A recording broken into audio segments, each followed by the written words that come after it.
करायचं त्यांना काढून टाकण्याचं आम्ही उगाच एवढं मेहनत नाही केली. नमस्कार, अपडेट विथ रेवा या चॅनलमध्ये तुमचं स्वागत आहे. तर किमया जराशी अपसेट झालेली आहे, खूप रडत वगैरे आहे आणि तिला वाईट वाटत आहे की एवढ्या इनोसेंट मुलांना म्हणजे असं एवढं अवघड टास्क दिलं आणि खरंच असं वाटतं की अवघड टास्क दिलं आणि म्हणजे निक्सनच्यामुळे तिला जरा जास्त वाईट वाटतं की त्या बिचाऱ्याला म्हणजे एवढा इनोसेंट मुलगा आहे आणि त्यांना म्हणजे 40 गुलाबजाम खाण्याचं म्हणजे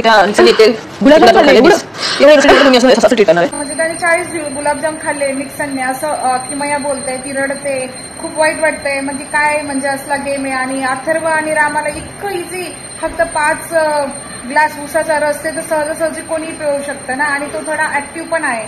त्याला जरा अवघड टास्क द्यायला पाहिजे होता असं किमयाला वाटतं. तर त्यामुळे तीच किमया जराशी रडते, पुन्हा म्हणते की काय फालतू गेम आहे. जर तुम्हाला त्यांना काढायचंच आहे त्या दोघांना तर असं सांगा तुम्ही, कशाला आम्ही एवढी मेहनत करू, का आम्ही त्यांना एवढं शिकू. ती अनुश्री तर काय अथर्वला सांगत पण नाही, ती फोनवर पण बोलत नाही, मस्त बिंदास बसते, इकडे तिकडे फिरते, तिला काहीच टेन्शन नाही. आम्ही एवढं शिकवतो, हे करतो, त्यांना एवढे अवघड टास्क इतक्यात त्यांच्यामुळे आम्ही पण नॉमिनेट झालो. मग आमचा त्यांना एवढं समजावून फायदा काय की त्यांना एवढं अवघड टास्क दिलं.